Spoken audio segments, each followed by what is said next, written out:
বন্ধুরা, পৃথিবীতে অনেক গল্প থাকলেও এই গল্পটি বেশ সাড়া জুগিয়েছিল 2019 সালে, যেখানে দেখা যায় একজন সৎ মা ও ছেলে কিভাবে একটি অবৈধ সম্পর্কে জড়িয়ে যায়। তাহলে এবার গল্পের বিস্তারিত জানা যাক। Please subscribe the channel, never miss the new video. বন্ধুরা, সিনেমা শুরু হয় অ্যানকে দিয়ে। অতএব এই যে সৎ মাটি আছে তার নামটি হচ্ছে অ্যান। তো অ্যান তার স্বামী পিটার এবং তাদের যমজ কন্যা ফ্রিদা এবং ফেন্ডির সাথে ডেনমার্কে বসবাসকারী একজন আইনজীবী। পিটারের অতীত বিবাহের একজন কিশোর ছেলে আছেন যার নাম গুস্তাভ, যিনি তার মা রেবেকার সাথে সুইডেনে থাকেন। একদিন তার পিতা তাকে নতুন পরিবারে নিয়ে আসেন এবং তাদের সাথে পরিচয় করিয়ে দেন। গুস্তাভ আসে এবং তাদের সাথে ভালো সম্পর্ক তৈরি করতে শুরু করে। একদিন অ্যান বাড়ি ফিরে দেখতে পান সেখানে একটি চুরি হয়েছে। ঘটনাটি পুলিশকে জানানো হয়, কিন্তু পরে অ্যান গুস্তাভের প্যান্টের পকেটে একটি আইটেম খুঁজে পায় যা তার ব্যাগে ছিল। ডাকাতির সময় চুরি হয়ে গিয়েছিল সেটি। তিনি বুঝতে পারেন যে গুস্তাভ ডাকাতির জন্য দায়ী ছিলেন এবং প্রমাণের সাথে গুস্তাভের মুখোমুখি হন অ্যান। যাই হোক, অ্যান প্রতিশ্রুতি দেন যে গুস্তাভ যদি পরিবারে তার ভূমিকা পালন করেন তবে বিষয়টি গোপন রাখবেন।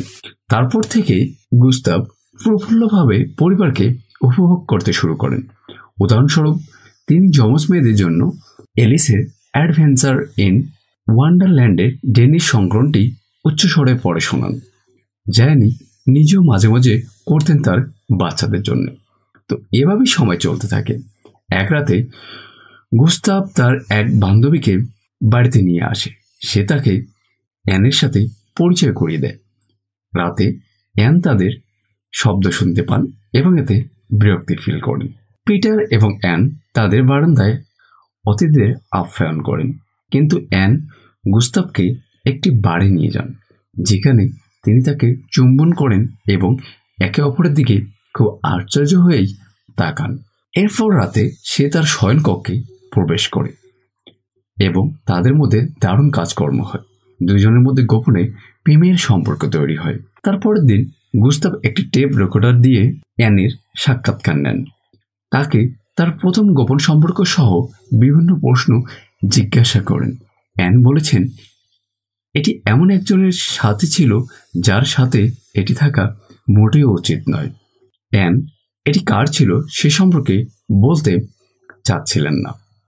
পরের দিন তাদের যমজ সন্তানের জন্মদিন উদযাপন শুরু হয়। সেখানে গুস্তাভ তাকে চুম্বন করে। অ্যানের বোন লিনা সেটি দেখতে পান এবং মন খারাপ করে সে পার্টি ছেড়ে চলে যান। গুস্তাভ এবং পিটার জঙ্গলে তাদের কেবিনে সময় কাটাতে চলে যান। তাদের ফিরে আসার পর পিটার অ্যানকে জানায় যে গুস্তাভ একটি বোর্ডিং স্কুলে যেতে চায় এবং অ্যানের সাথে তার সম্পর্কের কথা তাকে বলেছিলেন সেটিও অ্যানকে জানিয়ে দেন। কথোপকথনের পরে অ্যান এই দাবি অস্বীকার করেন, বলেন তার সাথে আমার এই ধরনের কোনো সম্পর্কই নেই। গুস্তাভ পিটার এবং রেবেকার বিয়ে শেষ করার জন্য তাকে ঘৃণা করেন এবং কেন তার ছেলের সাথে তার এমন অবৈধ সম্পর্ক থাকবে সেটি তার বাপ্পাকে বুঝিয়ে বলতে চেষ্টা করেন। তিনি পিটারকে বলেন যে গুস্তাভ চুরির জন্য দায়ী। অ্যান, পিটার এবং গুস্তাভ তারপরে একসাথে বসেন। সেখানে অ্যান এই সম্পর্কের বিষয়ে অস্বীকার করতে থাকেন। গুস্তাভ সত্যি রেগে যায় যে তার মা এটি মিথ্যে বলছেন। গুস্তাভ একটি বোর্ডিং স্কুলে চলে যায়। তো যাই হোক, তাদের মধ্যে অনেক বাদ বিতর্ক হয়েই এখানেই তাদের তিনজনের কথোপকথন শেষ হয়ে যায়। তারপরেই গুস্তাভ একটি বোর্ডিং স্কুলে চলে যায়। অনেকদিন পরে গুস্তাভ অ্যানের অফিসে যান এবং তাকে হুমকি দেন যে যদি তিনি পিটারকে সত্য না বলেন তবে তিনি একজন প্রাপ্ত বয়স্কের সাথে অবৈধ সম্পর্কযুক্ত একটি শিশুর অবৈধ সম্পর্কের বিষয়ে রিপোর্ট করবেন। অতএব তার মাঝে একজন অপ্রাপ্ত বয়স্ক ছেলের সাথে অবৈধ সম্পর্ক করেছেন সেই বিষয়টি তিনি রিপোর্ট করবেন, এই বিষয়ে হুমকি দেন। কিন্তু তিনি উত্তর দেন যে কেউ তাকে বিশ্বাস করবে না। এ বলেই তিনি গুস্তাভকে সেদিনের মতো বিদায় করেন।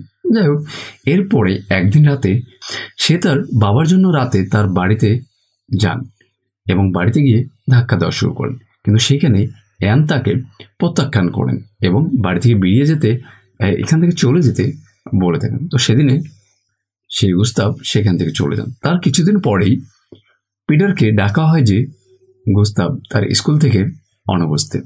তারপরে পিটারকে পুলিশ স্টকহোমে ডাকেন এবং সেখানে তিনি তাকে দেখান যে একজন শিকারী গুস্তাভের মৃতদেহ কেবিনের কাছে পেয়েছিলেন, যেখানে তিনি হিমায়িত হয়ে মারা যান। তো এই কথাটিও সেই অ্যান শুনতে পান। তো অ্যান এটি শোনার পরে খুব ব্যথিত হয়ে পড়ে যান এবং বাথরুমে গিয়ে খুব করে কাঁদতে শুরু করেন এবং ভাবতে শুরু করে এটি তারই দোষ ছিল। তাদের এই অবর্ণতা এবং তাদের সম্পর্কে এমন টানা পড়ার কারণেই আজকে হয়তো এমন একটি ঘটনা তার সাথে ঘটে গেছে। এটি ভেবেই তিনি নিজেকে দোষ দিতে থাকেন এবং কান্না করতে শুরু করেন। তো বন্ধুরা, এইভাবেই এই সিনেমাটির গল্পটির শেষ হতে দেখা যায়। তো বন্ধুরা, পরিশেষে আপনাদেরকে বলবো, এই গল্পটি থেকে আপনারা কি বুঝতে পারলেন অবশ্যই কমেন্ট করে জানাবেন এবং সেই সঙ্গে জানাবেন কি ধরনের গল্পগুলো আপনারা পছন্দ করেন। সে ধরনের গল্প নিয়েই আমরা আমাদের পরবর্তী ভিডিও তৈরি করার চেষ্টা করব। তো বন্ধুরা, আজকে এই পর্যন্তই থাকছে। পরবর্তীতে আবার গল্প হবে নতুন কোনো ভিডিওতে। তো সেই অবধি নিজের খেয়াল রাখবেন, ভালো থাকবেন।